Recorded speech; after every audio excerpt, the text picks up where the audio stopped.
What's going on, people? Welcome to Football Carnage, and we have an emergency meeting on our hands because currently Real Madrid are going through another crisis. And this Madrid hype emergency meeting, however the hell you want to label this stream, it's coming at a later time than what I usually do this. And that's because these are some unusual times, because I don't know what the hell is going on. We've arguably received the worst news that we could have gotten this morning.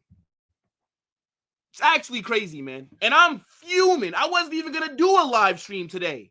And I'm like, nah, how could I go and not do a stream after the news broke about Vinicius getting injured? And there is a few other pieces of news that came out that we're going to touch on as well throughout this stream. But big up to everybody that's in here, man. Make sure you guys smash that like button, subscribe to the channel, turn on those post notifications, and get in the live chat, because is anybody else just super annoyed about that Vinicius injury? Because it's actually really pissing me off. It really is, right? And as I said, we have a few other things to talk about, right? Like how Florentino Perez at the General Assembly yesterday absolutely cooked UEFA for their Ballon d'Or things that went on with Rodri winning it, right? We're also going to be talking about the reports that Real Madrid already have the Carlo Ancelotti replacement ready in case they do sack him. And then we'll look at the Zubimendi links, right? We know that we do need a deep-lying playmaker in that midfield. Is Zubimendi the guy that we should be going after or not, right? But we'll talk about all that stuff. Yo, as I said, man, big up to your damn selves. Let me get in the comment section real quick before I get into it. I'm going to try not to rant today, but I'm like really annoyed right now. Big up to my guy, Adam. What's going on, my guy? I hope that you're doing well. Big up to you, bro. He says, Mbappe, time to step up and show why we wanted to sign you. Facts! Facts! Mbappe, it's time. You now have no excuse. You have sole control of that left wing. This guy better put in a very good performance at Anfield, or I'm going to be really pissed. Mbappe must. He has no choice. If this guy does not cook, then we're going to have some conversations. I might have to return him back to PSG. Games like Liverpool, with the injuries that we have, with Mbappe being fit, this is why you're at the club. Mbappe has the chance to change the narrative about how his season has been going. I'm going to need this guy to step up. He has to. Now, all the attacking pressure is on him. So for all the Mbappe stands that think that he's been struggling because of Vinicius, well, then let's see. Because against Leganes, Vinicius was playing out of position. He was playing as the central forward, right? Vinny was central. And Vinicius cooked. Vinicius had a good game, right? So I don't necessarily see why him and Mbappe, according to a lot of people, can't work together. But for everybody that likes to run with that narrative, all right, now we'll see it get tested against Liverpool, because Mbappe will have sole control of the left wing. He will be the focal point of our attack. So will he answer? Because it's a really big test. I hope he passes it, because I do need to get 3 points versus Liverpool. And we're not going to talk about the Liverpool game that much in this stream. I did drop my match preview earlier today. So if you want to get like my full thoughts on that Liverpool game that's coming up, you got to go watch the match preview. We will hint towards it a little bit in this stream, but this stream is not a match preview. But nah, big up, guys. Big up. Jordan, what's going on? Says rare West Ham dub. Who'd they beat? I think they played Newcastle, right?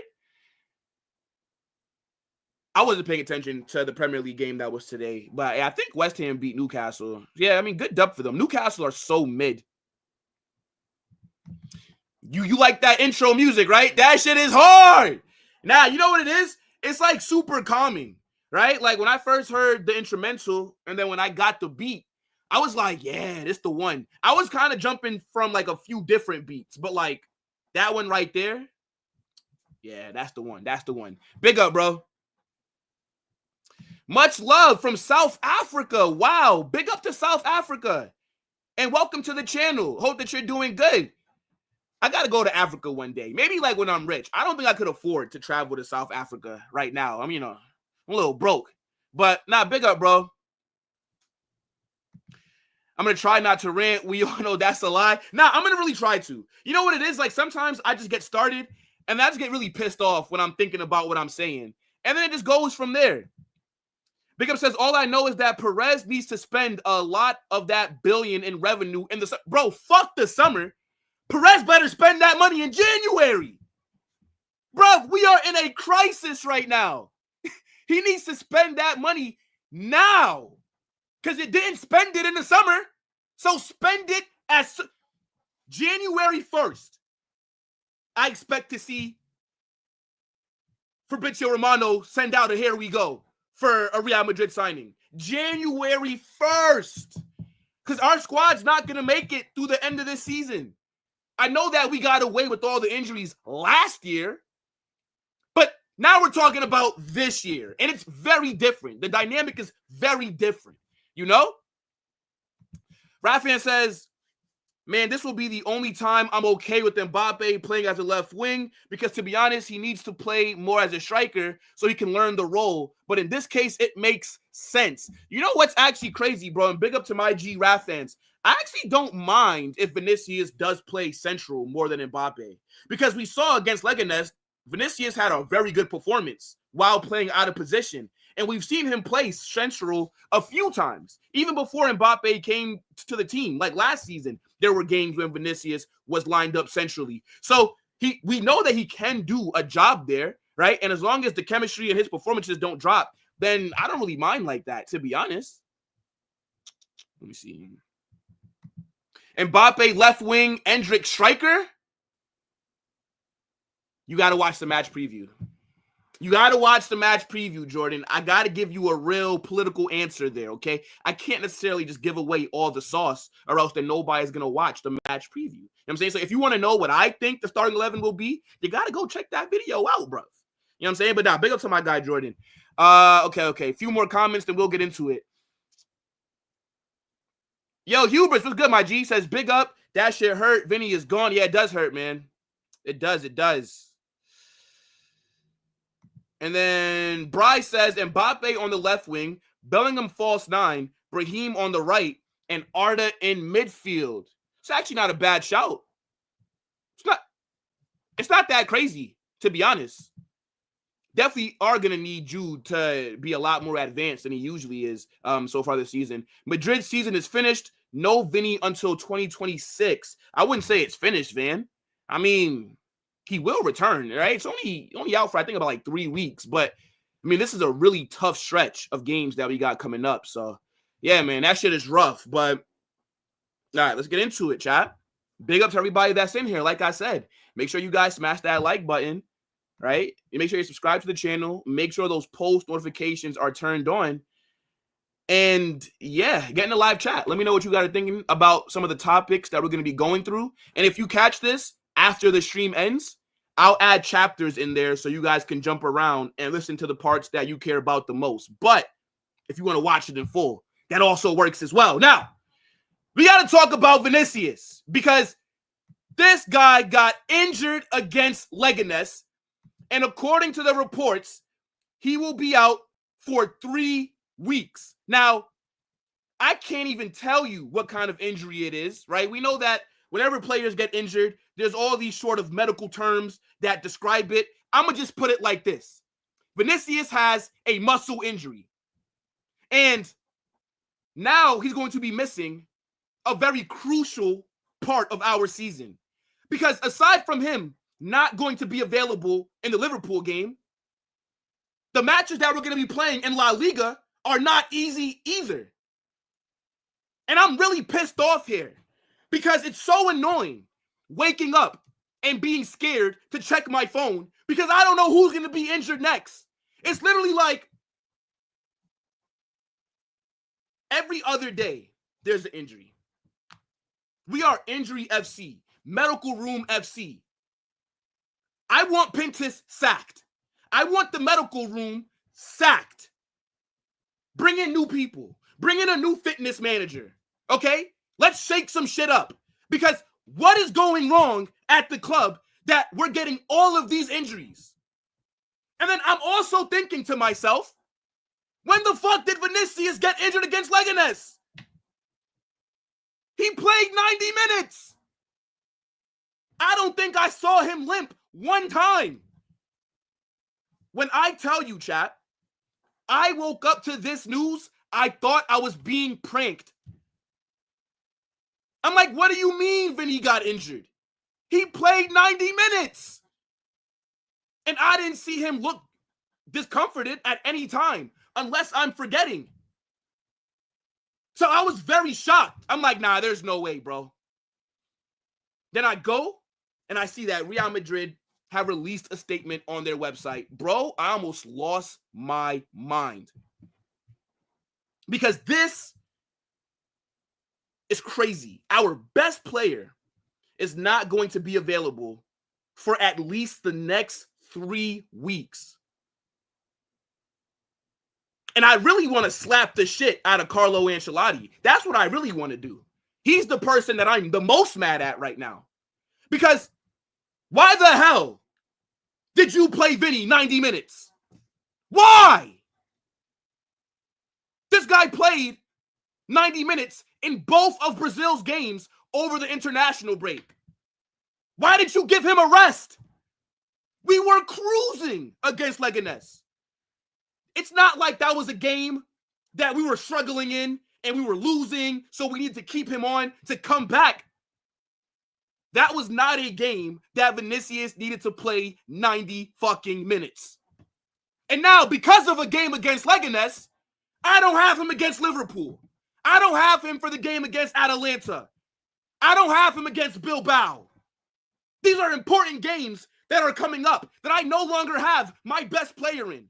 Now, ask me, who would I rather have Vinicius available for? Leganes or Liverpool? So thank you, Carlo. Thank you for the mismanagement of this player. I told you guys about that stat that came out that said in La Liga, Real Madrid are the team that use their substitutions the least. Why is that? Maybe if you would have took off Vinicius, you could have put on Brahim earlier. You could have put on Endrick earlier.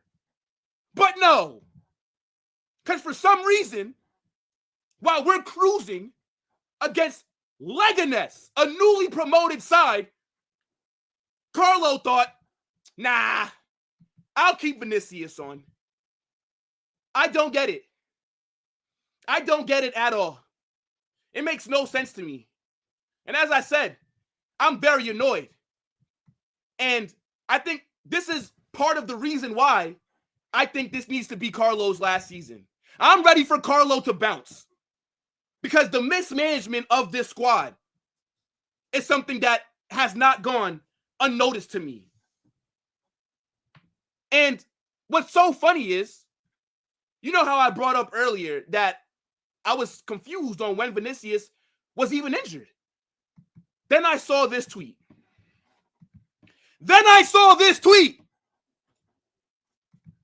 Look at the caption. And big up to Madrid Extra. Look at this caption. The moment Vinicius felt discomfort in his leg, it happened in the first half. Look at him. He's holding the back of his left leg. Carlo Ancelotti, I swear, bro. Do not come to America. I will find you. I will find you. Yesterday during the watch-along, how many times did I call for subs? I'm like, yo, bro, it's the 70th minute. We've not made one sub. Why not? I was begging for subs to be made. We were already in control. There was no need for Vinicius to still be out there.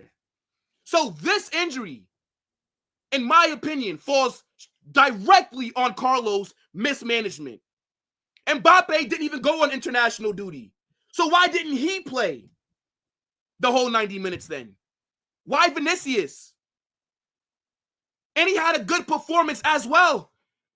Now I got to go to Anfield and be without my best player. Thank you, Carlo. Everybody clap it up for Carlo's management. Fantastic. Fan-fucking-tastic. I literally could not believe my eyes when I woke up to this news. I was like, whoa.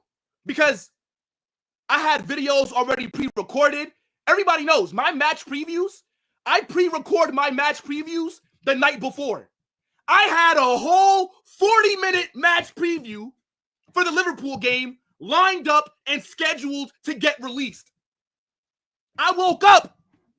I'm seeing Vinicius was injured. I said, oh my God, no way did I just waste 43 minutes of my life giving a match preview, and then this big news breaks. I didn't even see reports after the game about Vinicius feeling discomfort.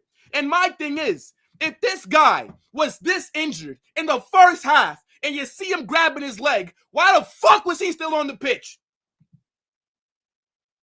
Were none of the medical staff paying attention? Was nobody paying attention? Is it not somebody's job to catch these things right here? Let me know, chat. I don't get how the football structure works, but I would think all eyes would be on. There would have to be somebody watching Vinicius. So you're telling me nobody saw him grab the back of his leg? Okay. This is all on Carlo. But as I said, I'm Carlo out. And we'll talk more about Carlo's future a little later in the show. But my guy, I don't want him sacked right now. I just think this needs to be his last season, right? And I don't think that Carlo should be sacked because he is a legend. I think he should just be given another role. I don't want to be our manager no more. The football has left him. The tactics have left him. The squad management has left him. But look at this. This happened in the first half. I didn't notice this, chat. I'm watching the game. I didn't see Vinicius grab the back of his leg.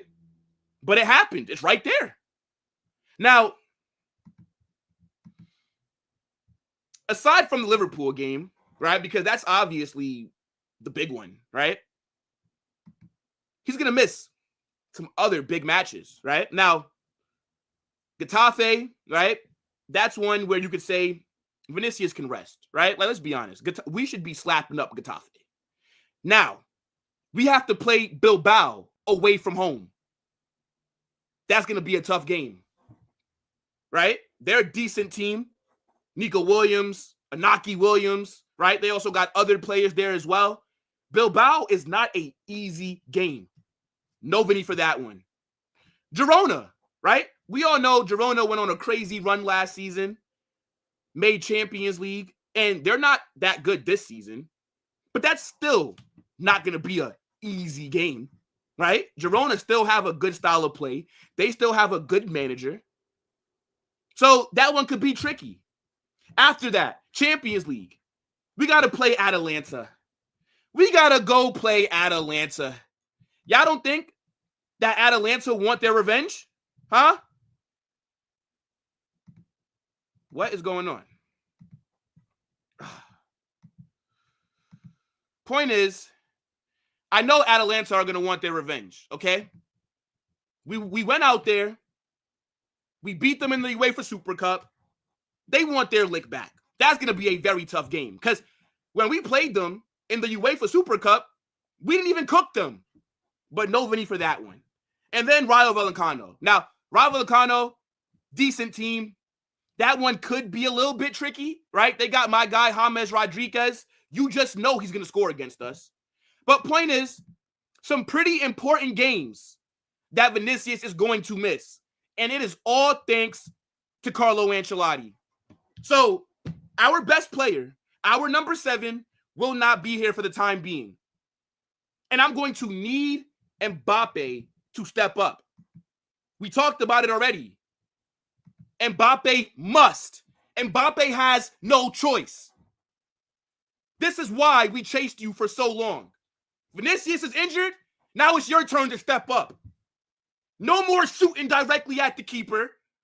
No more with these weak-ass step-overs. You must, Mbappe.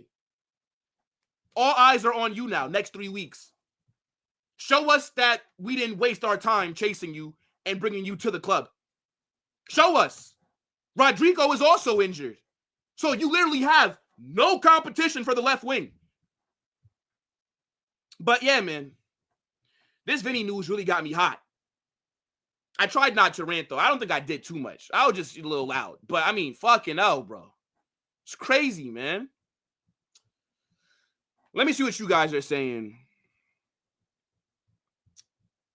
Yo, StreamYard has to add a feature where it tells you where you left off in the chat because it's all just, like, jumbled together, in my opinion. Hold on, guys. All right.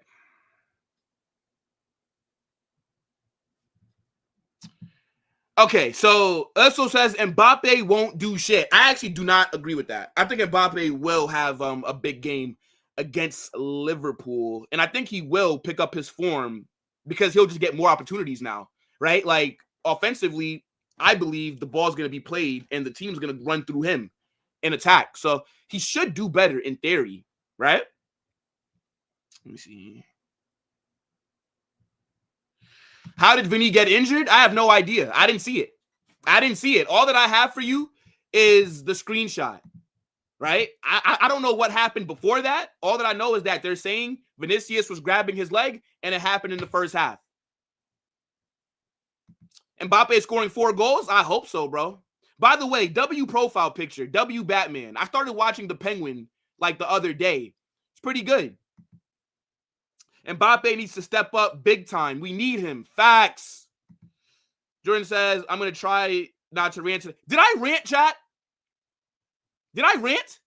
I feel like I was just a little bit loud, but I wasn't ranting, right? I have a feeling Brahim is going to go crazy against Liverpool. He's arguably in the best form out of all our attackers right now. Yeah, I mean, hopefully that international break form carries over, right? He scored a hat trick in his last game for Morocco. So, yeah, I'm going to need Brahim to step up, right? Brahim's a very important player for the squad. And, yeah, we'll need him. We will need him for sure. Hold on, chat. 1 second. Let me fix something with my audio.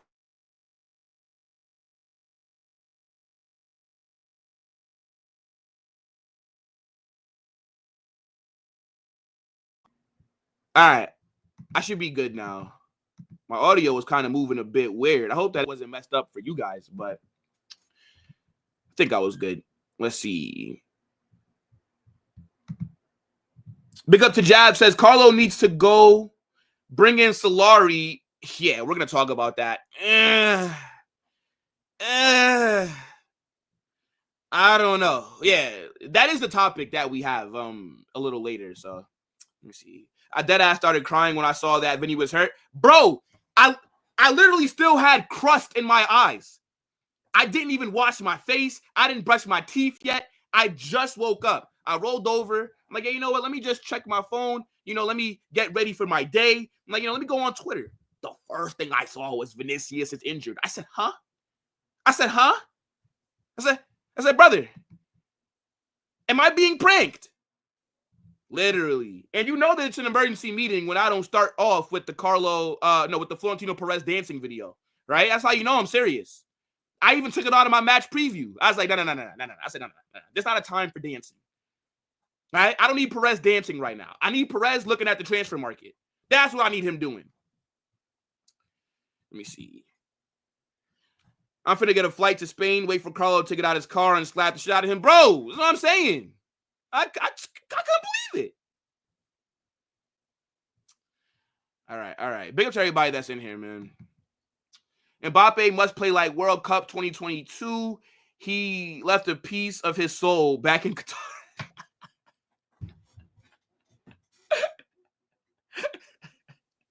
My guy said, what are you saying, bro?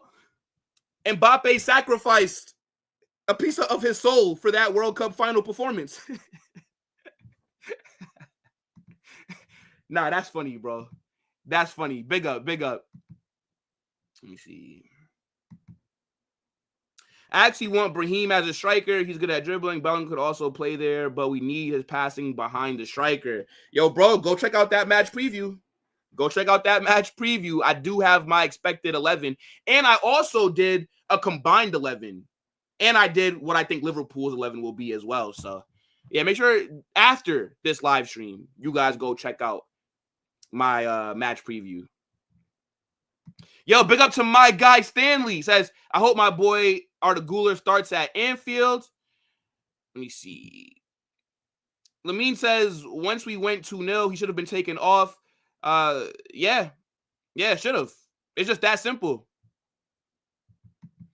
That's how I felt seeing Vicario out. Damn, Vicario's out. Yeah, that sucks if you're a Tottenham fan. He had a great performance against Man City. Vicario was going crazy. But, yeah, man, look, get in the chat. Again, let me know what you guys think about that Vinicius news. Shit does suck. But I still back the boys to be able to get good performances, man. Vinicius last season missed about 3 weeks or a month as well. Around this time. That's actually kind of crazy. Vinicius did miss some time last season around this same period, I think. Or maybe in January. Point is, I believe that we still have a good enough squad to still make some noise, right? Do not write us off. Do not count us out. You are crazy if you do that. But I do want to move off of that before I start getting mad again. And I want to talk about Florentino Perez. Now, yesterday, right, on Sunday, Real Madrid held an assembly meeting with the members where they addressed a few things that are going on at the club right now. And I know that you guys have been online seeing the quotes, I should say, that have been coming out from Florentino Perez. Well, all those quotes have come out from this assembly right here. And we're going to read through it. We're going to look at everything that he's talked about because I think it's pretty important to understand like what's going on like at the club. And, you know, it's kind of cool to see how things work with the members because to become a member at Real Madrid, right, to become a socio is damn near impossible. So I just find this shit very cool. Now, the reason why I want to look at this is more so specifically with what Florentino Perez has said about the Ballon d'Or and UEFA, right? Because he let it be known that he thinks there's some corruption going on in terms of how the Ballon d'Or process went out, where we saw Vinicius get snubbed and then Rodri win it. So, yeah, let's do it, guys, right? We'll kind of treat this like a press conference like we do before games with Carlo Ancelotti, right? So, scroll down. By the way, I don't know what room they're in, but this setup looks mad futuristic. Anyways, we're not going to look at every question just because like they do ask him about like some non-footballing things. And there's a lot of questions as well. So like I don't want to waste that much time on things that I don't really care about. So, all right. So first thing, unity. All right, we can start off with that. Fuck it, right? He says, today Real Madrid's one big family. I genuinely believe that this is our great strength. The unity of the members, the unity of all of us has enabled us to achieve everything we have achieved. We have constructed an institutional stability that allows us to face challenges with the conviction that we can overcome any adversity. Yeah, I feel like I don't care about that answer. So why did I read that question, right, Chad? Yeah. Let's scroll down a little bit. Sporting project. God damn, my guy gave an essay. We are not reading that. We are not reading that. Okay, Youth Academy. Interesting. Let's see. So, yeah, Perez was asked about the Youth Academy. So he says, the Youth Academy is an essential part of defining the history and identity of this club because it is here that our youngsters are educated and grow up following the values of Real Madrid. And the figures show consecutively that this is the greatest youth academy in the world at present. Okay. 191 football players who have been developed at Real Madrid are playing in professional leagues. 51 do so in the Premier Division. So basically 51 players from our academy are in La Liga. 84 are in international leagues. And 56 players from our academy are playing in the second division. Okay, let's dissect this one, chat. So Florentino Perez has said that Real Madrid have the best academy in the world. He's saying that La Fabrica is better than La Masia, right? Or better than Carrington or any of the other English youth setups who people rate highly. Now, I kind of think Perez is spitting right? Now, it depends on how you want to look at it, right? Real Madrid's academy, he's correct. It does produce a lot of first-team professional footballers. But the issue that we have is that a lot of them never even see Real Madrid's first team. They never even sniff the first team dressing room. And I think that's where a lot of people have a problem with Real Madrid's academy. Now, for me, it's not an issue, right? We are a very well-run club. We don't need to rely on 16 and 17-year-olds to bail us out like Barcelona do, right? There's a reason why Barcelona have to rely on 15-year-olds to bail them out. There's a reason why Barcelona looks shit without a 17-year-old winger playing for them. It's because they've mismanaged their money. Fun fact, do you guys know that Barcelona in the last 10 years have spent a few hundred, close to 500 million more than Real Madrid?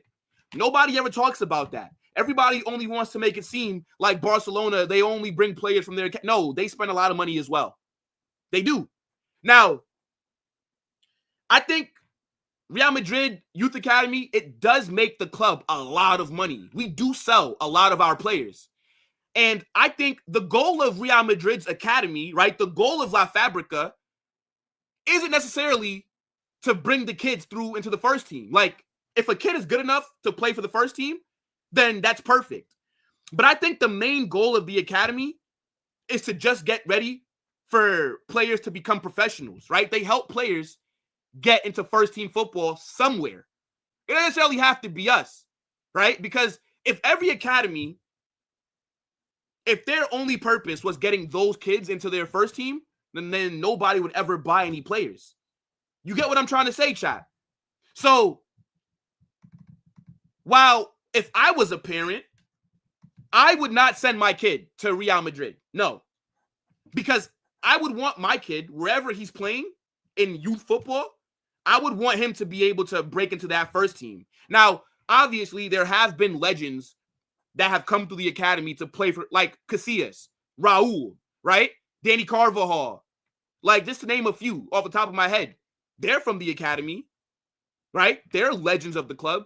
But point is, the opportunities is just not that many, right? Now, usually you have to see injuries for academy players to get a chance, right? Like, look at Raul Asensio right now, who looks like a really good player. But now he's getting his opportunity. He's from the academy, right? But it's always going to be hard to break into Real Madrid's first team because the pressure at the club is so high that managers cannot necessarily rely on youth kids because the expectation is to win everything. So managers that come in their head, they're going to think, well, should I be playing the youth and possibly not win trophies and then I get sacked? So it's a lot of pressure. But in terms of financially, in terms of preparing young players to be ready for first team football in Europe, yes, Real Madrid are arguably the best in the world at doing that. But because we don't have a consistent stream of players coming into our first team, nobody wants to talk about it. And that just shows you how unknowledgeable a lot of people are. You know what I could do right now? And I'll do it, actually. Hold on. Because the narrative that our academy is trash. And I think Fabrizio put this quote out from Florentino Perez. And you have to see the comment section. They're trolling him. They're like, yo, Perez is getting old. He must have dementia. Oh, bro thinks his academy is La Masia. No, bro. Real Madrid's academy has been very good. Now, I want to show you guys just players that have come through, right? Just for context. Because nobody ever seems to want to give context to things. And then we'll move on.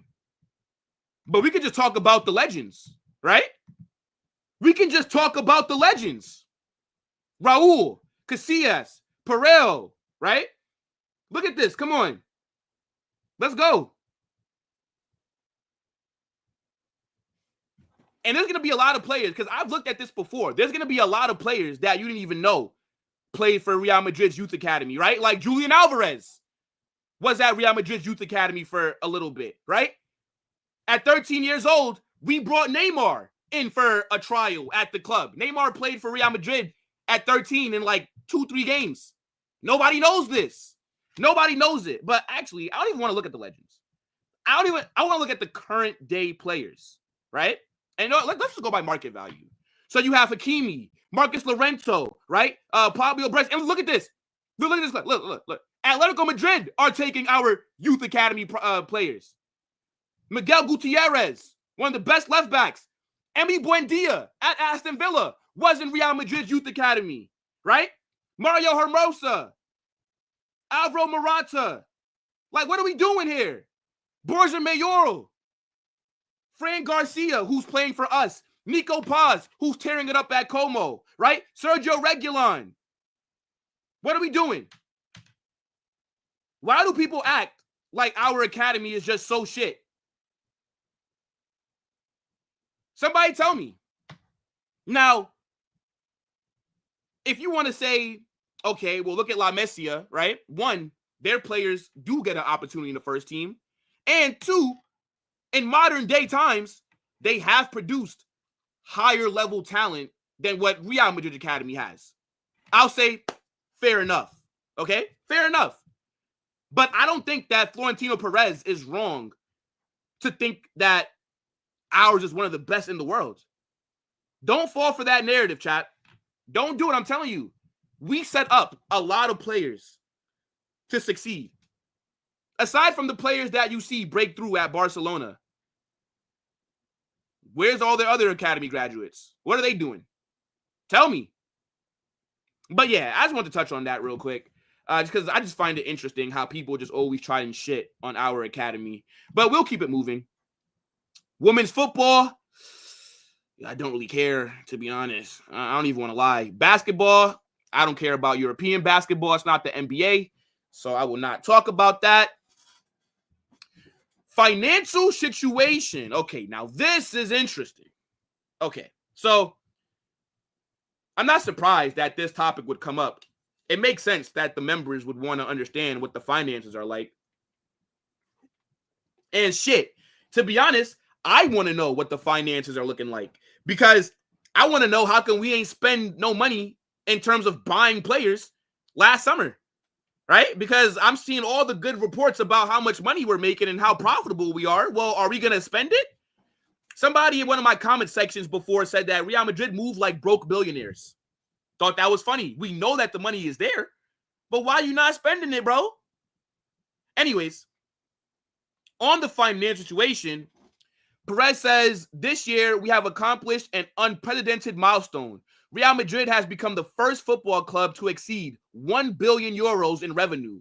We have reached exactly, I can't even read that, I'm gonna be real, which represents a significant increase of 27% over the previous year. The financial results for the 23-24 season underline our position as one of the strongest and most successful clubs in the world of sport. Now, that is fantastic. I love to hear that. Let's clap it up because we made a lot of money. But now what are we going to do in January, Perez? First club to make over $1 billion. So let's use some of that. I would love at least 2 signings in January. I mean, we have a whole bunch of injuries. You just talked about we have the money. So now let's spend it, right? I know that we don't usually spend money in January, but I think this season is a very unique case. And a unique case calls for a unique solution, right? And a unique solution would be opening up your fucking wallet and making some damn signings in the January window because we are very thin at the back, right? And we're not going to make it to the end of the season. We are 1 injury away from having to play Jesus Vallejo week in, week out. Do any of you guys want to see that, chat? I don't want to see that, right? I don't think anybody else wants to see that. So I love how sustainable and how profitable the club is. Oh, yeah, it's fantastic. But, like, if you're not going to spend the money, then do I really care? Because, like, how does that affect me as a fan, right? Like us having $1 billion does nothing for me if we don't sign no players. So, good job. But go bring me some incomings during the winter market. Let me see. Assets and facilities. Do I want to read this? Nah. It's a video right here. All right, I'll click it. Hope I don't get copyrighted. Whoa. 30 minutes? Yeah, we ain't watching that, chat. I'm sorry. 30 minutes is nasty work. Well, we can skip around, right? All right, so they're just showing like, oh, yeah, I definitely cannot play this. Yeah, I 100% cannot play this in full. La Liga and Real Madrid might come snipe me or something. Damn, stadium looks so nice. That is so beautiful, bro. I will go to a game one day. I don't know when. I know it's very expensive, but one day I'll be there. All right. Yeah, our basketball team is pretty good as well. I just don't care about European basketball. I have the NBA, so I don't really pay attention to what Madrid do there. But all right. Nope, they're showing too much game footage. Oh, yeah, there is a restaurant in the stadium. Hold on. Let me see. Like, what that look like. Come on. The locker room is nice as well. I still remember what the old one looks like. Oh, my gosh. Is that a hotel? What? Come on. Get to the footage. Chat. All right, you know what? Let me pick this up. Can you guys see it better like this? This locker room is so nice. Yeah, this is tough. Yeah. Is that the hotel? Is that a hotel or is this a bar? How much you think a burger costs at Real Madrid Stadium? Like a nice bacon burger with some fries and like a milkshake. How much you think that they'll charge me for that? I love a bacon burger. Oh my gosh, why does it keep coming out? My fault, guys. Nah, that shit looks nice. Is that a suite? Is this a suite? Wait a minute. Wait a damn minute. So you're telling me that there's people that watch the game in this kind of luxury? Oh my God. Nah, chat. Imagine sitting here. Oh my days. How much y'all think that costs? I don't know if I could. Yo. Damn, this is a suite. Oh my days. This is probably where like the players' families sit and things like that. All right, let's kind of skip through this so we can move forward. What else they got? All right, they're showing how the field can go underneath the ground. They're showing the trophies. The fuck is this? All right, they're showing some kids studying. They're showing an amusement park ride. I'm just skipping through. This is the 31-minute video. All right. Well, W video. I'm sure that it's good. If you guys do want to watch that in full, just go to their website. It's right there. I can't do it or else this stream will get taken down. So, all right. This is a very long answer. I'm just not going to read that off the strength of... Okay, Super League. Let's talk about the Super League, right? Because the news has kind of gone quiet on whether that's going to still happen or not. So, Perez says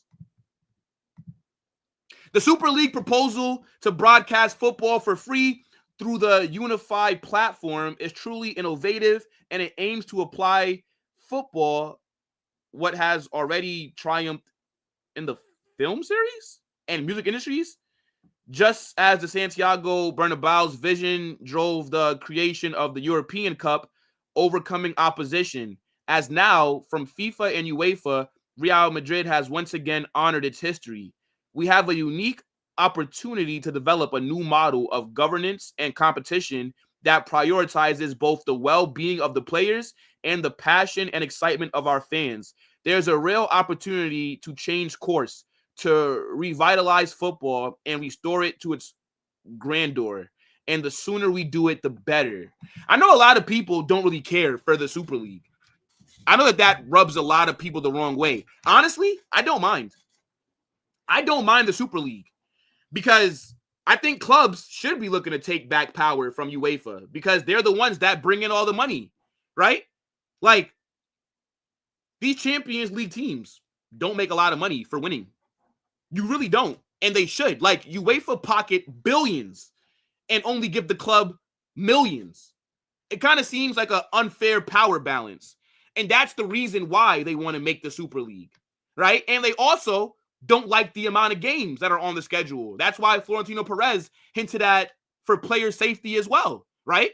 UEFA, yes, I do like the new Champions League format, but they stole that format idea from the Super League.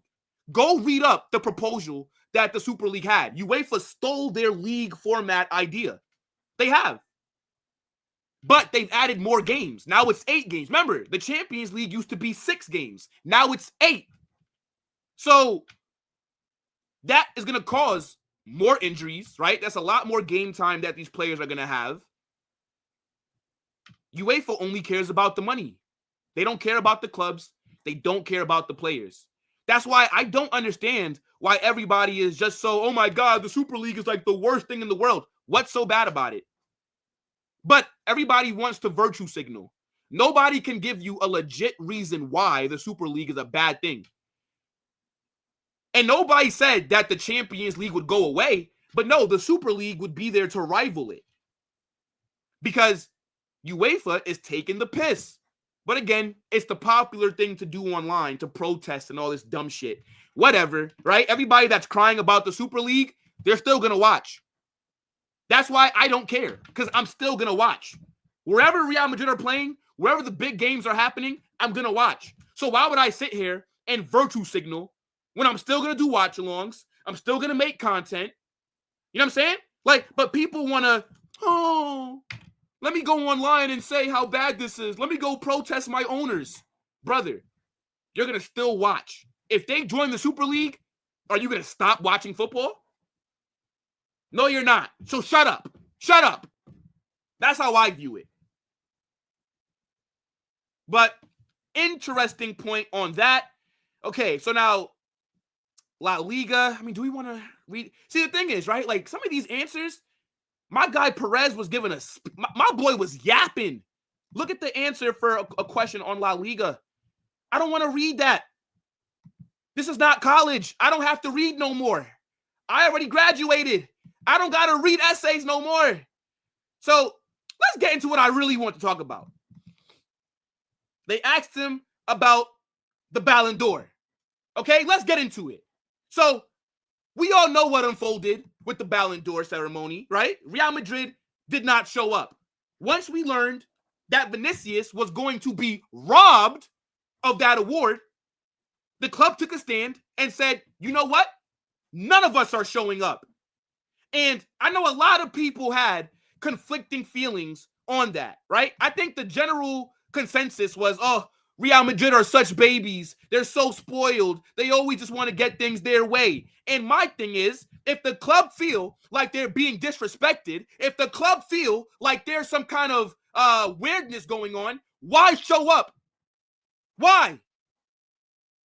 I do not mind what Carlo and let me not say Carlo. Florentino Perez made the call. A decision like that doesn't come from anybody else. I don't mind it. Now, what I will say is, because we did a Ballon d'Or ceremony watch-along, and I did not like that we didn't have a representative there, because we did win trophies, right? We won Best Club of the Year. Carlo won Best Manager. And I think we won something else. And it would have been nice to have somebody on our behalf there to receive the award and speak, right? Because all the other winners, they had their little moment. They spoke on stage after. That would have been nice for us to have that. Because after we won like an award, because nobody was there, they did have to kind of just like move on quickly. But I think Real Madrid took a stand. And to be honest, I think it's more of a bad look on the Ballon d'Or not having us there, right? Imagine the Ballon d'Or ceremony, no Carlo, no Mbappe, no Vinicius, no Jude, no Luka Modric, no Thibaut Courtois, right? That's a worse look, in my opinion, because that now hurts their product.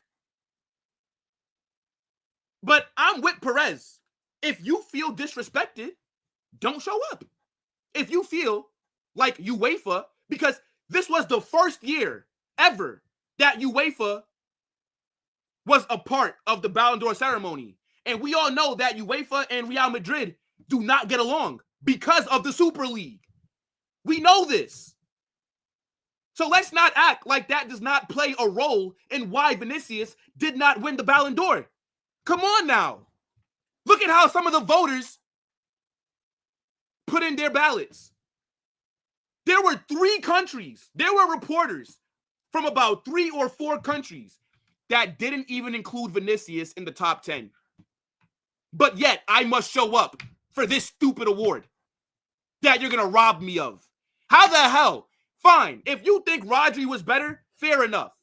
Because Rodri is a fantastic player. But how the hell do you have countries and reporters who have not even put Vinicius in the top 10?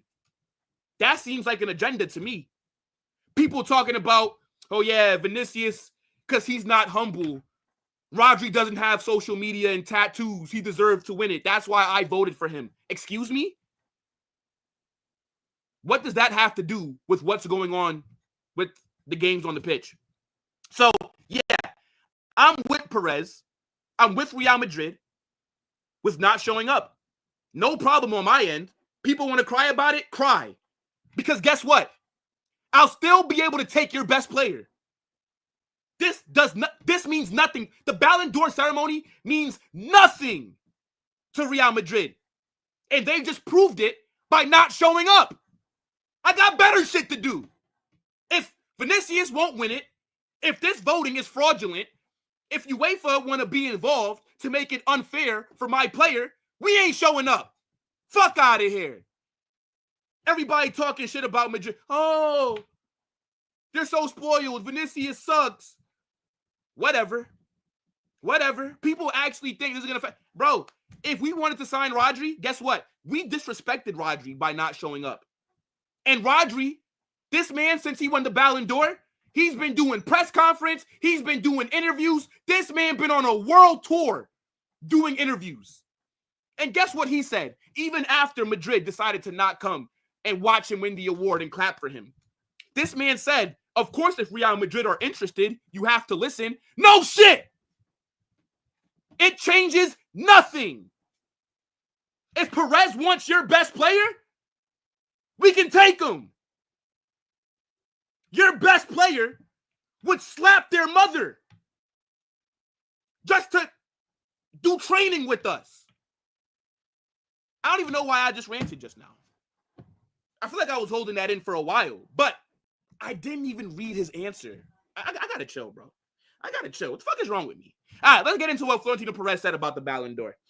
So, from here, I would like to say to Rodri, he has the affection and the recognition of Real Madrid. Well, not really, Perez, because we didn't show up, right? Actions speak louder than words. But fair enough. Without a doubt, he deserved a Ballon d'Or, but not this year. Facts. His Ballon d'Or should have been last year. Facts! What the hell is Rodri winning the Ballon d'Or for this year? I do agree with Perez. Papa Perez is cooking. W Perez in the chat. Rodri should have won that shit last year.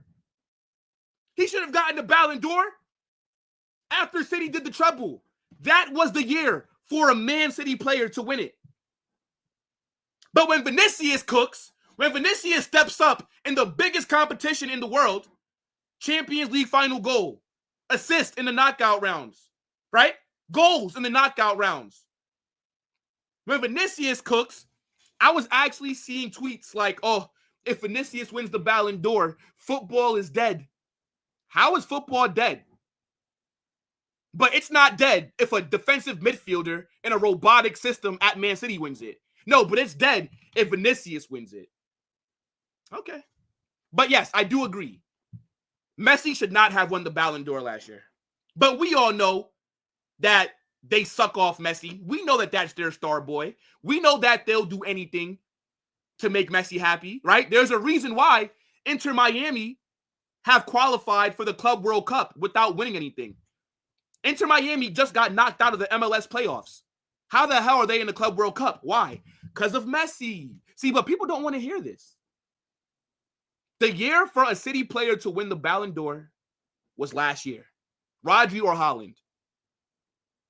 And I think because the Ballon d'Or knew that they fucked up, they knew that Vinicius deserved it, but they were like, you know what?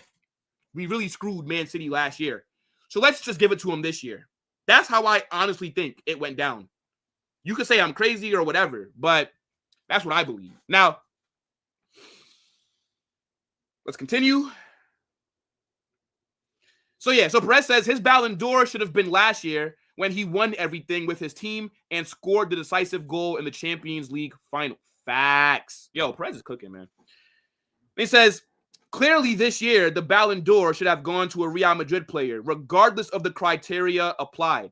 I personally believe that the Ballon d'Or should be organized independently, and the votes for this award should be in the hands of the people of renowned prestige and sovereignty in the world of football who risk their reputation with their vote.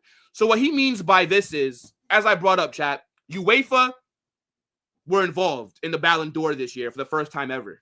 And I agree. UEFA should not be involved in an award like this, right? The Ballon d'Or has always been independent of the footballing body in terms of UEFA. Why are they involved now? Why? Keep it separate. That's all that I'm saying. And then he ended off by saying, in these circumstances, Real Madrid felt it appropriate not to attend this year's Ballon d'Or gala.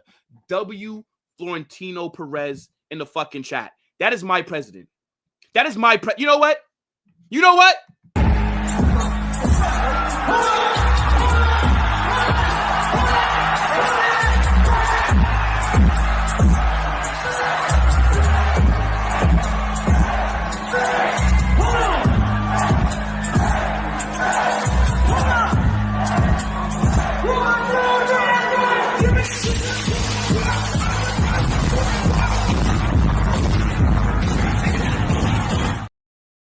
That's my president.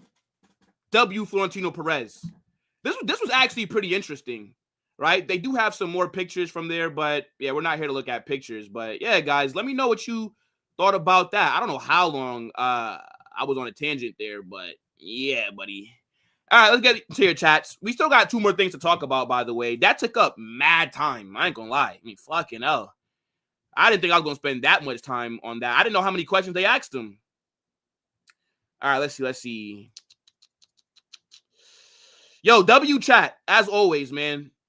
Appreciate everybody that's in here, whether you're watching and not in the chat, or if you're watching and in the chat. Let me see. Mendy in 1v1, in my opinion, still is unbeatable, and I think Salah won't be a problem in that regard, but his shooting and his passing is a big problem. Nah, you cannot discount Mo Salah. Mo Salah is arguably the best player in the Premier League right now. He's arguably the best player in the world at the moment on form. Mendy will have a very long day. But again, yo, after this stream, go check out my match preview where I talk about like all that. Let's see. I'm finna go. Oh shit. I already read this. See, this is what I'm saying, bro. StreamYard could definitely help me out here with these streams. They could definitely help me. They don't be helping me, bro. Like, okay. Fucking hell.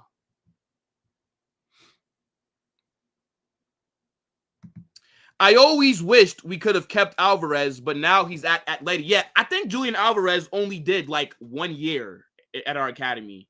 He wasn't there for very long, to be fair.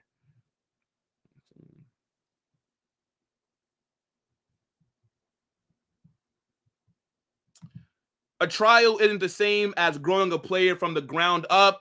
Yeah, that's true. I'm just bringing up the players that have passed through our academy. That's all. That's kind of how I was viewing it, bro. Yeah, I think there's still a possibility that Nico Paz can come back as well. Okay, let me see. Yo, what's going on, 2K? Big up my guy. Marlon says, can't lie. Real Madrid are losing to Liverpool. I get why you would say that, and I don't blame you, right? That game looks like it's going to be peak based off the form and the injuries and everything that if you want to combine all the – and Liverpool are the best team in the world on form right now. So I get why you're saying that. But watch the match preview that I dropped earlier and let me know if you still feel the same way. But again, I get it, Marlon. I get it. Let me see.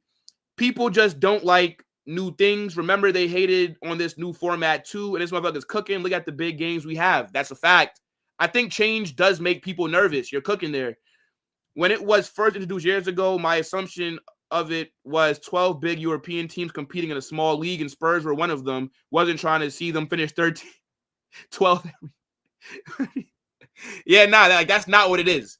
Literally, UEFA took the Super League's idea. It's crazy. Pick up. How are Chelsea in the Club World Cup? I think they've taken like the last 4 Champions League winners. I think that's how they did it. I could be mistaken. Am I tweaking today? I mean, look, it is an emergency meeting stream, chat. Of course I'm tweaking. Of course. Let me see. There was no reason to attend that ceremony because it was disgraceful to our club and players. If you can look at me and say that Rodri was the best player in the world last year, then you're lying. But you know the thing is, though, see, I don't mind people saying that Rodri was the best player because there will be people who feel like that, right? Like Man City fans will feel like that. Rodri is an amazing midfielder. He is. And it's not like they gave the Ballon d'Or to like fucking Saka or to like Kobe Mainu or some shit. No. Or Phil Foden. No, they gave it to Rodri, who I think should have came second. So I don't think it's crazy that Rodri won it. But to have people who have voted not even put Vinicius in the top 10, are you fucking kidding me? Nah, man. Not scared of Liverpool. Eagle MMA says, yo, y'all are cooked against Liverpool. I mean, look. Again, I understand why a lot of you guys feel that way. I'm still going to back the boys, though. Of course, man. But, all right, let's get into it in terms of the next topic. I feel like I've been yapping for a very long time, right? This stream's already over an hour, and I'm not trying to go past an hour and like a half or something. So let's get into the next topic. Now, we all know that Carlo Ancelotti's job was under severe threat a few weeks ago, right? And we all know that Carlo Ancelotti has lost the support of a lot of fans, including me, who was somebody that backed Carlo earlier on in the season when a lot of people were calling for his head. But I am now somebody who does want Carlo sacked, right? Now, before we get into the story, when I say that I want Carlo out, I do not mean I want him out right now. I believe Carlo should be here until the end of the season because I don't believe there's anybody else available right now in world football that can do a better job. Now, I do think a lot of the issues that we have are Carlo's fault, but I think he is being scapegoated a bit. I think our board has to hold smoke as well because the squad building has not been good, right? Look how thin our team was, even before all the injuries. Look at how imbalanced we were. And that's because the board, Florentino Perez, did not sign players. So now, yes, we've been struggling, right? For a large part of this season, we have been shit. Now, you can blame Carlo, right? Again, I think the board gets a lot of smoke, and so does Carlo. Right? For me, Carlo's tactics have been bad. His subs have been bad, right? The fact that this guy is scared to drop Mbappe, even though he's been stinking it out in some games. The fact that he's underused Arda Güler, underused Endrick. The fact that we are the team in La Liga that have used their substitutions the least.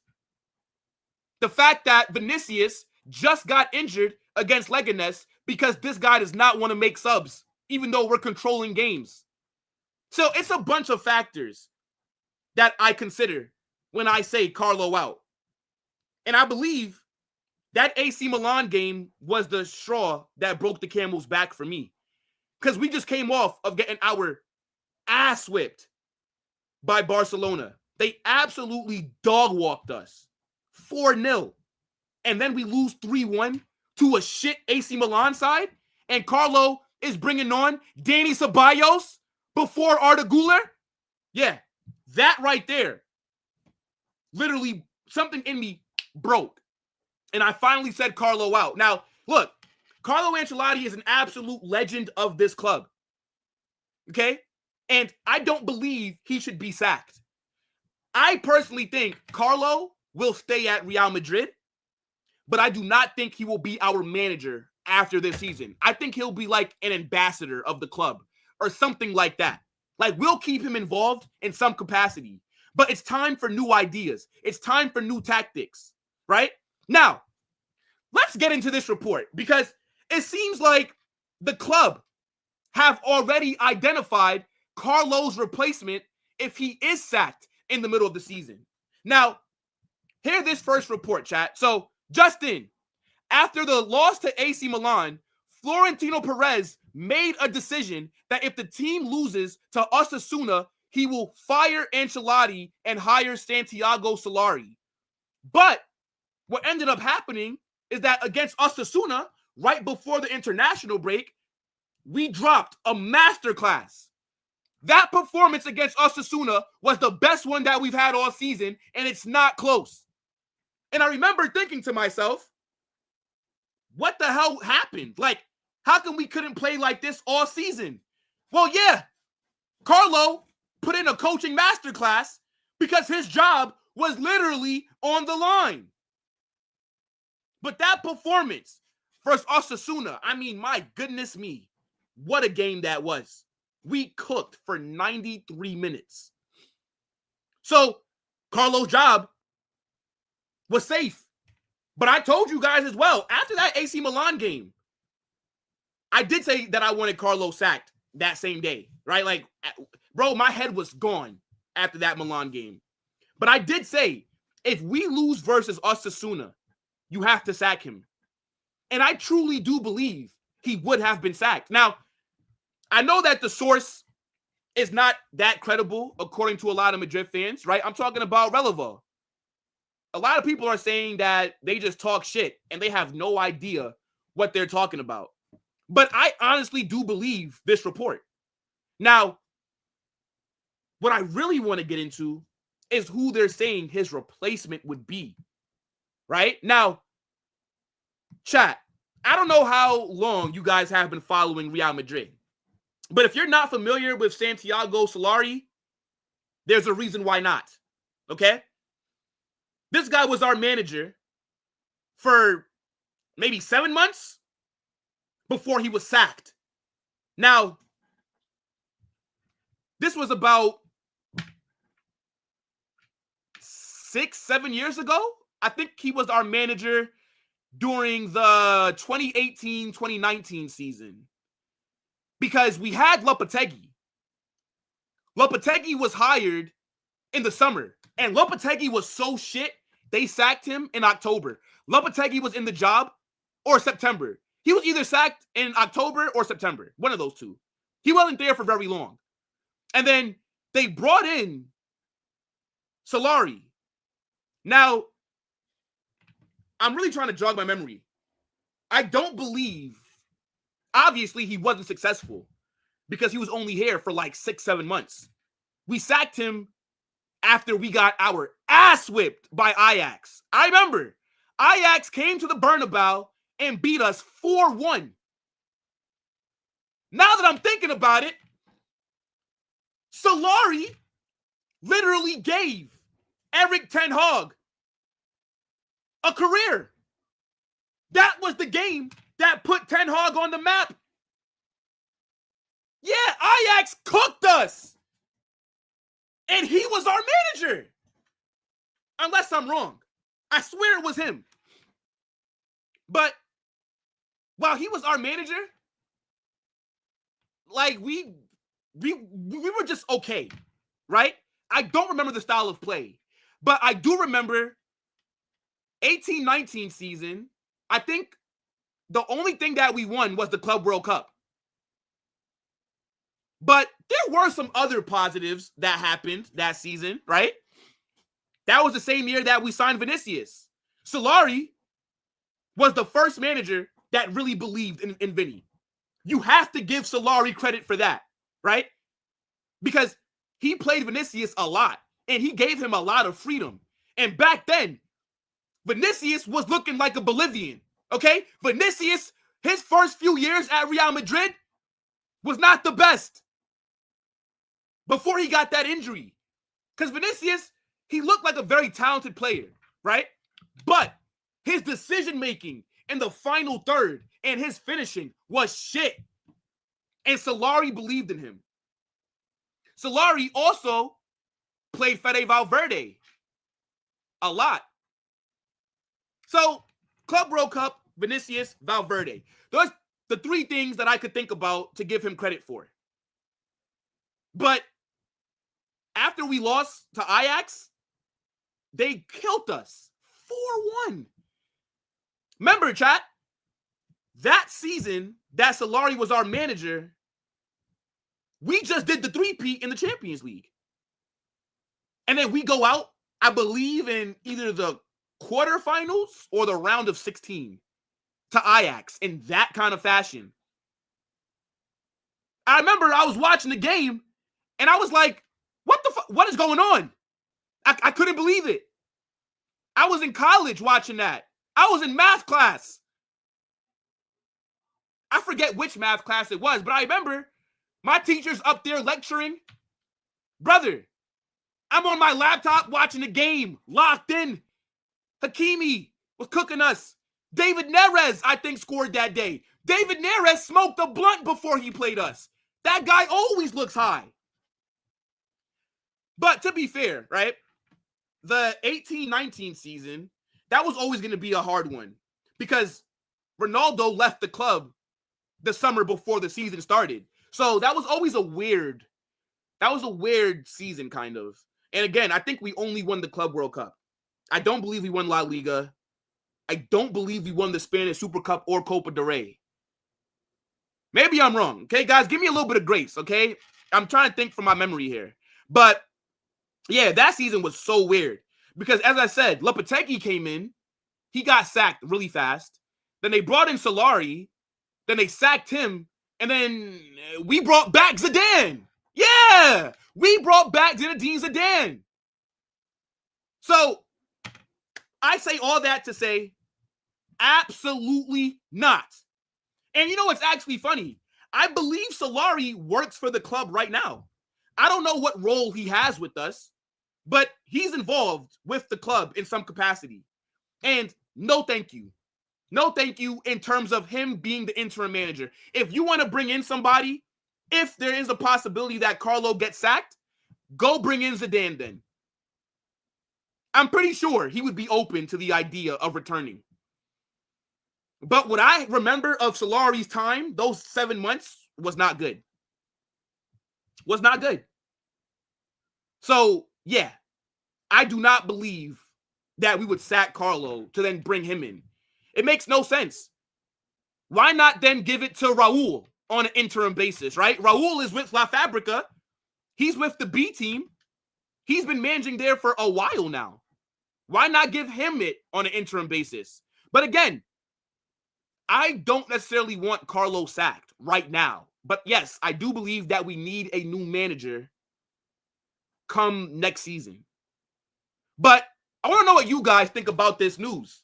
I told you guys from before that Carlo Ancelotti's job was underneath serious threat after that AC Milan. I literally thought we were going to wake up to Carlo being sacked. So the fact that he even made it to the Osasuna game, that's showing that Florentino Perez has gone soft. Because the Florentino Perez that I thought I knew would have sacked Carlo in the 60th minute.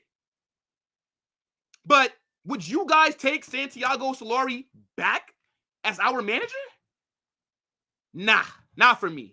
Not for me. I just don't have fond memories. Like, I don't remember everything that happened that season. But I just remember it wasn't the best. And we still had like Benzema, Bale, Modric, right? I think that was when Asensio was balling as well, right? Asensio was considered like a really good player. He kind of fell off, injuries and all that. Danny Carvajal, Toni Kroos, Varane, Marcelo, like he had a good team, but he just didn't do the best job with managing them. So, yeah, I would not be in favor of sacking Carlo Ancelotti to bring in Solari. No.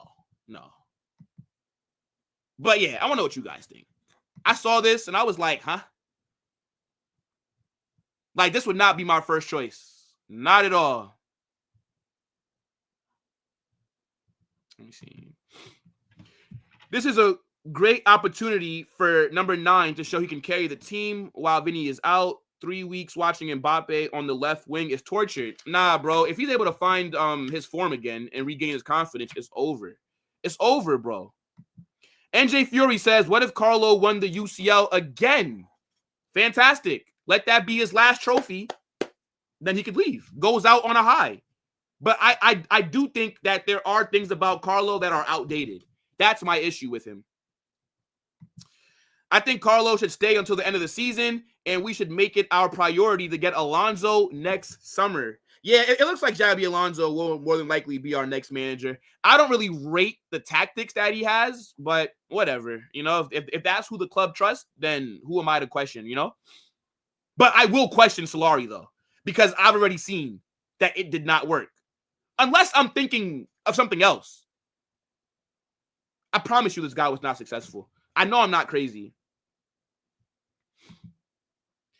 Play the diamond with Arda and Jude. Yo, go check out my match preview. I talked about what our 11 should be. I did what Liverpool 11 would be. I talked about a combined 11. I built all that in the match preview. After this stream ends, go check that out. Let me see.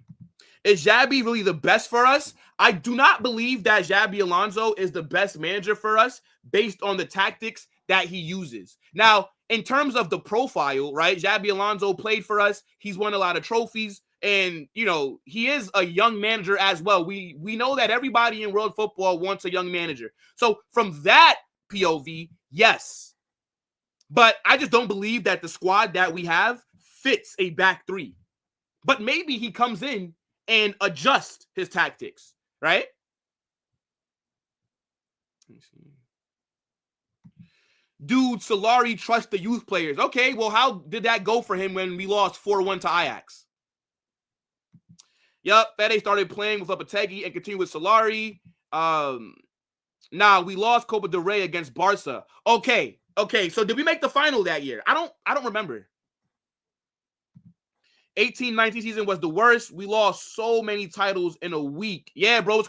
And again, that's I was still pretty new to watching back then, right? Even though I was loosely watching since 2014. But I just remember, I'm like, yeah, this shit is just not what it's supposed to be. I don't think we won. No. See, because we did a three-peat. We didn't win the UCL the year that Ronaldo left. I don't think so. No. I don't think. I know. We won it 3 years before he came in. Ronaldo left that summer. That's how I know that we didn't win it the next year. Jurgen Klopp is my first choice. I'm with you. Jurgen Klopp. I think with the squad that we have, Jurgen Klopp would have us cooking. And he'd get a big budget as well. Come on, man. Carlo is not going anywhere, you freak. It's all good, bro. Your mother knows. Many injuries during that year, though. Who was the main injuries? I don't remember all that. Let me see. Then he says, what's your quick short list of the players you want us to buy? Players in the winter and the summer. I can't tell you which window I'd want them to be bought in because I know that the January window is very hard. But in the summer, Saliba, I want Enzo Fernandez from Chelsea to do that Toni Kroos role, the deep lying playmaker. We also need another center back, maybe a Jarell Hato from Ajax, right? So one big center back, right? One big signing, and then one younger center back. So 2 center backs. I think depending on what happens with Trent's contract, we have to target him at right back. Left back, I think we're going to get Alphonso Davies, but to be fair, I don't think Alphonso Davies should be the first choice, but yeah. So a left back, a right back, 2 center backs, and a deep lying playmaker. We don't need any attacking signings.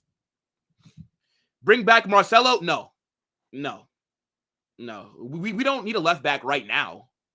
I just would want a new one in the summer, but we don't need a left back now. The only legend that we should be bringing back is Sergio Ramos to help us until the end of the season, but the club don't want to do it, so.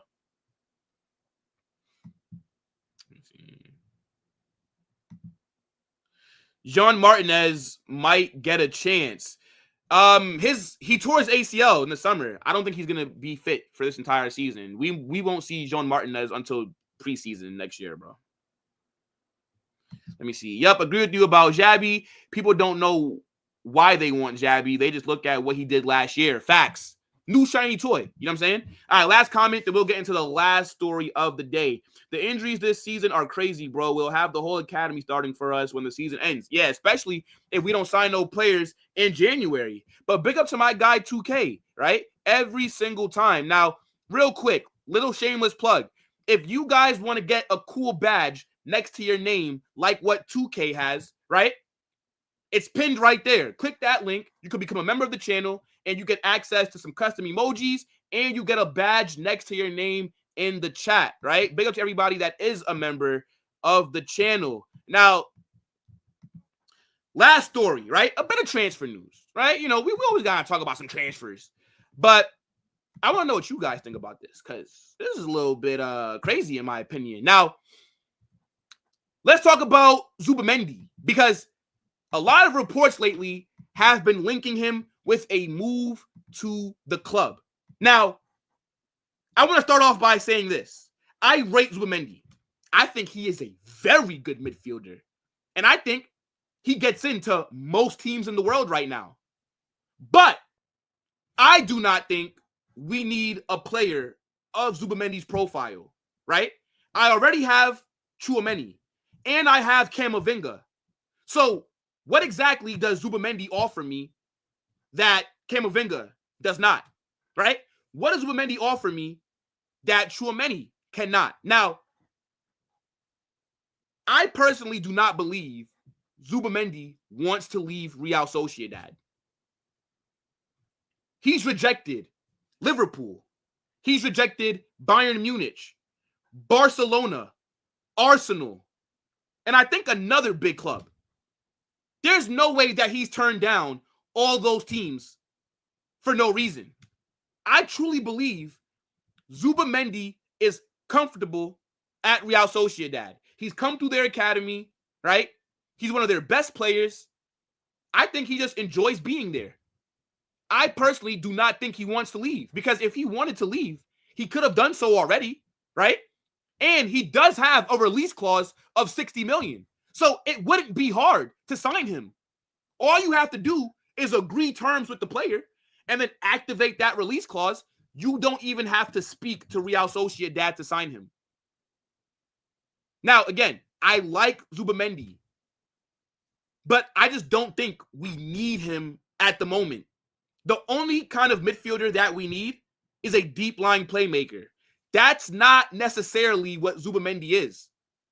And unless we're going to sell Tchouaméni or Camavinga, why would you need to buy another player that can play as a DM? But he does have good qualities, right? Like Zubimendi, very technical, right? He's very good on the ball.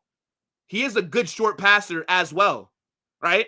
He is able to create space, and he is a good option to receive the ball from the back line. So, for example, that is what he has over Tchouaméni. He is much better on the ball than Tchouaméni is, right? Like, but again, unless we're going to sell Tchouaméni, then I don't think we should be signing a Zubimendi, because the 60 million that you would have to pay to activate his release clause, well, that can go to a center back.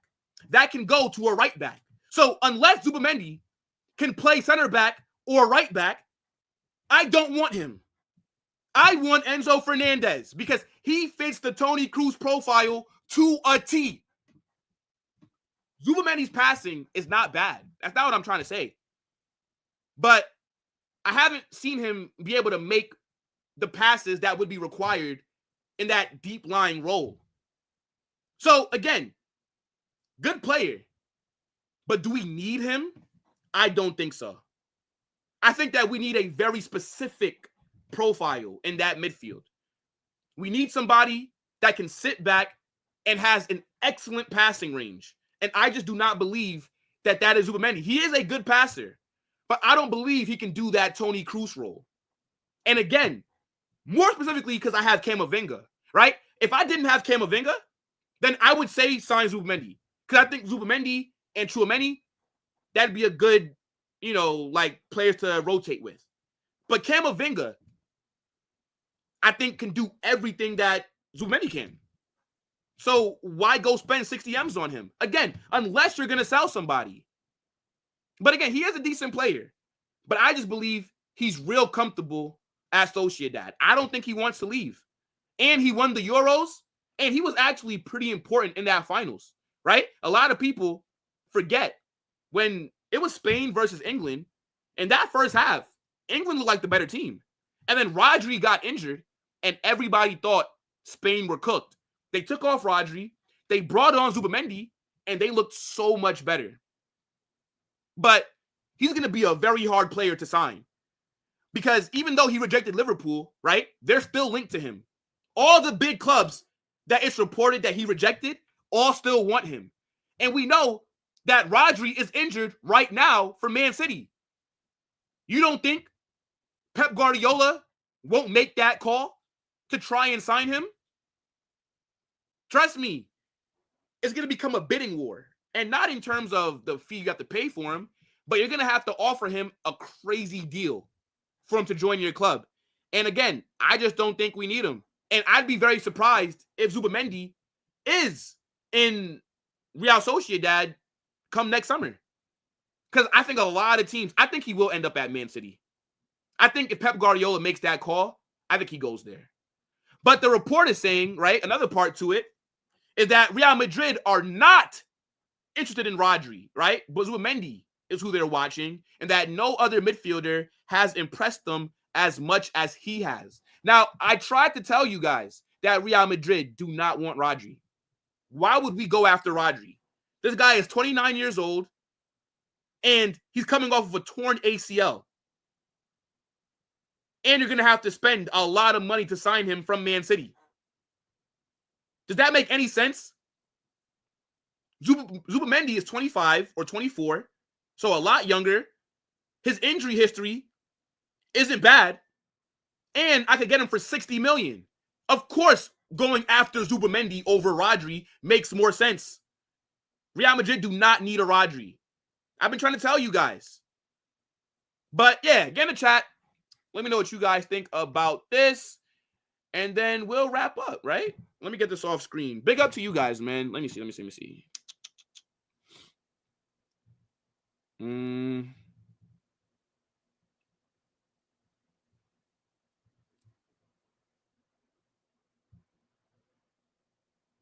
Imagine wanting Carlo out. Yeah, at the end of the season, bro. It's time for some new ideas. He will fit in perfectly. Okay, but then who do you sell? Tchouaméni or Camavinga? I know most people are going to say Tchouaméni, though. We do not need more midfielders and attackers. Camavinga is world-class 6, and he's been clear of Tchouaméni. Yeah, I think Camavinga is definitely better on the ball. I think defensively, though, I think Tchouaméni is a bit better defensively than Camavinga is.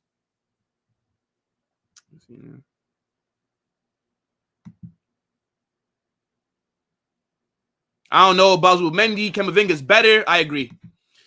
Cama is more versatile and has more potential, and he's young. We literally didn't need... Yeah, we don't need Zubimendi. And I actually view Camavinga as more of an 8 than a 6 because I think his ball progression is so good that we don't necessarily need to go out there and... like, playing him as a 6, I think, does limit him because he has to sit back versus being able to advance the ball. Because Camavinga is great when it comes to carrying the ball. We only need a center back and right back. Nah, I don't agree. we do need a midfielder that, because, bro, our creativity from midfield has been so mid. Like this season, our midfield has looked so imbalanced because we don't have a player that can kind of do something similar. Now, there's no player that's of the level of Toni Kroos, but I think us not having him out there, it does hurt us. Big up to Omar, says, I hate Vinicius with the passion, but honestly, he is right. The fixture conversation is ridiculous. How many games these footballers played today? How many more ACL injuries do we need to see? Facts. Now, luckily, his injury wasn't an ACL, but yeah, man, the calendar is just filled with games. And then at the end of the season, players get, what, like 2 weeks off? It's like, bro, it's good for us fans and us content because, you know, we get to watch more games, but overall, it's just not the best for the players' health. 2K says, what are we watching tomorrow? Brest and Barca? PSG and Bayern. I'm going to create all the watch-alongs tonight. So you guys will see what watch-alongs we're doing by the time you wake up tomorrow. But, yeah, PSG Bayern looks like the best game to watch, in my opinion. But we'll keep an eye on all the games. We don't need Zubimendi when we have Camavinga and Tchouameni. We need a Toni, exactly, to dish the long, exactly. It's the long ball passing that I'm talking about. That's exact. And we need somebody that is good on free kicks, set pieces, like Toni Kroos was. I'm telling you, chat, Enzo Fernandez is the guy to go get. I'm telling you that right now, chat. He is the player that we should be signing. And that's the only midfielder, or that should be the only profile of midfielder that we're looking at. If we get an offer for Rodrigo in the winter, no. I wouldn't sell anybody in the middle of the season. Let's talk in the summer. But we deal with so many injuries that I think us selling players in the winter market would be idiotic. We need to be adding to the squad, not taking away from it. In the summer, we can talk. Not in the winter, though, bro. I think that'd be a little bit crazy, right? Trust me, Perez is not a fan of Zubimendi. Why do you think so?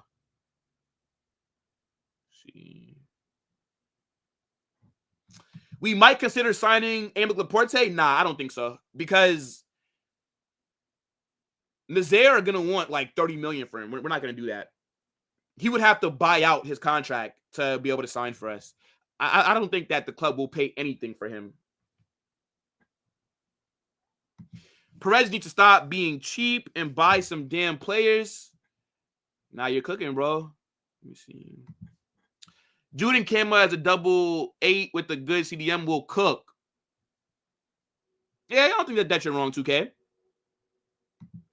Which player in the world, Enzo Fernandez? That's the first choice for me. Like, that's what comes to mind. But, yo, big up everybody that was in here, bro. A successful emergency emergency meeting. I didn't mean to rant like that, guys. Like, but come on, bro. Like, the injury shit that's going on is just so annoying. But look, W chat as always. Big up to your damn selves. Make sure that you guys smash that like button on your way out. Subscribe to the channel if you've not done so. And also make sure that those post notifications are turned on so you guys don't miss anytime I go live or I drop a new video. We will be back tomorrow, right? We're going to be doing, we will have a Madrid hype, right? We're going to do a Carlo press conference. Hopefully he does that early so we can do a reaction to it and some other news that might come out. And then we're going to be doing Bayern versus PSG. Then Wednesday, obviously, us versus Liverpool. So it's going to be a very busy day. And I'm going to be dropping some videos as well. So you guys definitely make sure to turn on those post notifications. But yeah, W chat, as always, big up to your damn selves. And I'll catch y'all tomorrow. Have a good rest of your day. Peace.